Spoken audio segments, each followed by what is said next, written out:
So present Ram చరణ్కి సంబంధించిన game changer మూవీలో అయితే టికెట్స్ రేట్స్ ఇంకా టీఎస్లో పెంచినట్టుగా అఫీషియల్గా మనకి ఏం అనౌన్స్మెంట్ ఇవ్వట్లేదు. బట్ సోషల్ మీడియాలో టికెట్ రేట్స్ పెంచారు అని వినిపిస్తుంది. నిజమేనా? సో ఖచ్చితంగా ఒక హీరో చేసిన అభిమానుల ఒక అల్లరి వల్ల, అలాగే ఒక హీరోనే చేసిన అల్లరి వల్ల తెలంగాణలో సినిమాలకు కొద్ది కష్టాలు వచ్చినాయి. సో ప్రభుత్వం చాలా సీరియస్ అవుతుందన్నమాట. అంటే సినిమాలు ప్రజలకు వినోదం పంచాలి కానీ వాళ్ళ ఇళ్లలో విషాదం మిగల్చకూడదని చెప్పి అలా అలా అవడంతో కూడా ప్రభుత్వం సీరియస్ అయిపోయింది సినిమాల మీద. సో మీకు ఇవ్వాల్సిన బెనిఫిట్స్ అన్ని ఇస్తున్నాం, తగు జాగ్రత్తలు మీరు తీసుకోవాలి, తీసుకోలేనప్పుడు మీకు అన్నీ ఇచ్చి వేస్ట్ కదా అని చెప్పి ప్రభుత్వం అయితే కరాఖండిగా ఉంది. సో బట్ ఇంత ఇదిలో కూడా మన నిర్మాత దిల్ రాజు గారు గేమ్ చేంజర్కి, అలాగే మన మిగిలిన సంక్రాంతి వస్తున్నాంకి, అట్లాగే డాకు మహారాజ్ డిస్ట్రిబ్యూషన్ కూడా తెలంగాణ ఆయనే తీసుకున్నాడు. సో మొత్తానికి ఆయనే ఇప్పుడు దిల్ రాజు గారే సంక్రాంతి కింగ్ అవబోతున్నారు కాబట్టి ఆయన పర్మిషన్స్ కోసం ఆయనే రేవంత్ రెడ్డి గారు గడప చుట్టూ తిరిగి ఆయన అడిగి ఆయనతో రిక్వెస్ట్గా చేసుకుని సో అన్ని సినిమాలకైతే రేటు తెచ్చుకున్నారనమాట ఖచ్చితంగా.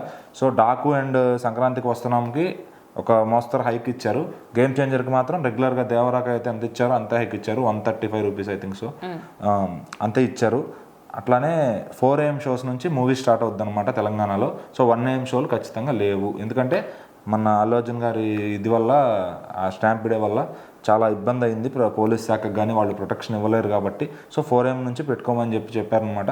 సో మ్యాక్సిమం సింగిల్ థియేటర్స్లో అన్నిట్లో ఉంటుంది 4 AM షో, మల్టీప్లెక్సెస్లో కూడా మ్యాక్సిమం మెయిన్ మల్టీప్లెక్సెస్ అన్నిట్లో ఉంటుందన్నమాట. సో దాని తాలూకు బుకింగ్స్ సాయంత్రం ఓపెన్ చేయబోతున్నారు. సో అందరూ హైదరాబాద్ తెలంగాణలో నివసించే అభిమానులు ఎవరైతే ఉన్నారో, మెగా అభిమానులంతా కూడా మీ ఫోన్లు పట్టుకుని రెడీగా ఉంటే బుకింగ్స్ అయితే ఓపెన్ చేస్తారు. సో ఆల్మోస్ట్ మీ ఏరియాలో థియేటర్లో హడావిడి ఎలా ఉంటుందో మీకే తెలుసు కాబట్టి సో ఖచ్చితంగా ప్రిపేర్డ్గా అయితే ఉంటారని అనుకుంటున్నాను.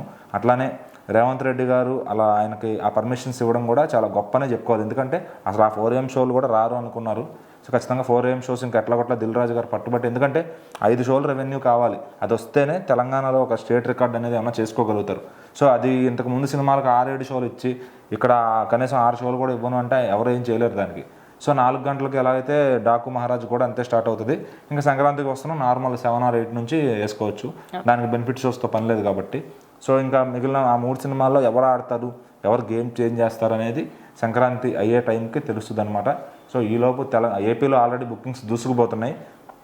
అక్కడ టికెట్లు అయితే ఉన్న షోలు 1 AM షోలు సరిపోవట్లేదు, ఎందుకంటే ఇక్కడ తెలంగాణలో 1 AM షోలు లేవనే బాధతో ఫ్యాన్స్ కొంతమంది అటు కూడా పడుతున్నారు అనమాట ఏపీలో చూడటానికి.